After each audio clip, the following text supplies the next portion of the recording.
Well, from the missed snow trip, this time there was no sprain ankle. I actually enjoyed a walk on the beach.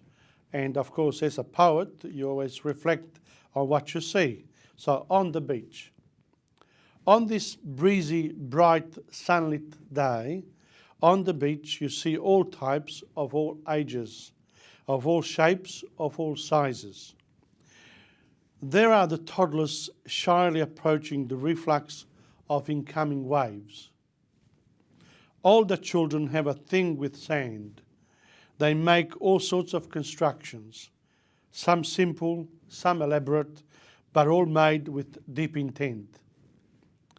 Groups of teenagers are involved with summer's national sport, cricket or play frisbee, baseball, soccer. Their eyes are often attracted by some girls parading, quite happily forgetful of their feminine fight for shared equality. The 20-year-olds are either running or showing off their taut, trim bodies like self-assured peacocks on the sand. The 30-something are found with spouses and children, looking after the little ones, using their watchful eyes as doting parents. Yesterday bronzed youth is today's middle-aged walker. They walk alone or in twos or in threes or more, showing signs of decay. There are only a few exceptions, and these are noticeable only by their pretense. Then you see those in their 50s or 60s, all independent, exuding an air of security, of acquired self-knowledge. They don't seem to care about others and look after themselves and their company. Here and there, the over 70s make an appearance, looking on knowingly at each age group, engaged in their own beach mood. When you go next time to Lawn, behold this game of human life, displayed in front of your very eyes. I am sure that it will always continue to manifest itself each year, just like the waves pounding into the shores. It's fantastic. I used to have timeshare there in Lawn until someone decided to to take it over. So no more timeshare. Never mind. Things happen in the business world that shouldn't happen, and well, never mind. There's always another beginning and another end. So let's have a look at what happens in the next poem, the end and the beginning. It came, the end, to then begin again another cycle. Like the sky fills with clouds and it rains. Then it clears up suddenly.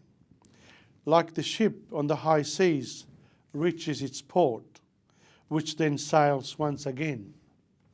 Like the child who grows up at home. He then becomes adult and he goes away, to then return when he's ready. And they do return after they've gone away, in a different way, but they do return. And isn't it wonderful to have them back? That was the end and the beginning.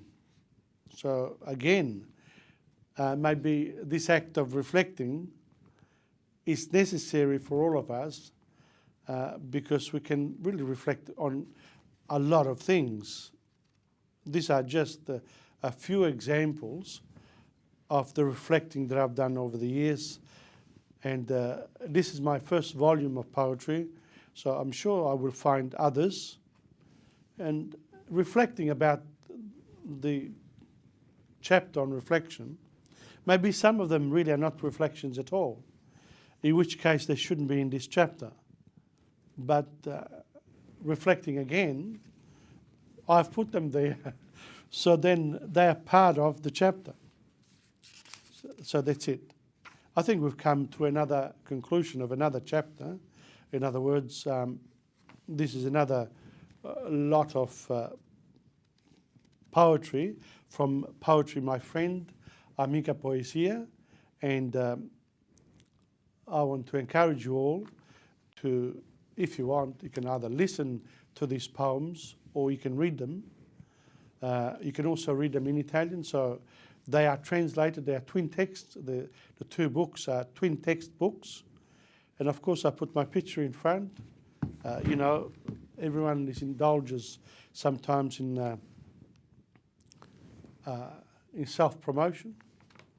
It's not really self-promotion. I just want you to know that I'm proud of what I've done. Therefore, I thought to myself, since I'm on television occasionally, and I've been here, you know, making programs for a long time, well, it doesn't really matter, does it? So enjoy reading these poems, enjoy listening to them, come back for another edition of this program called Poetry My Friend, Amica Poesia, and the next chapter will be on school life. Thank you very much.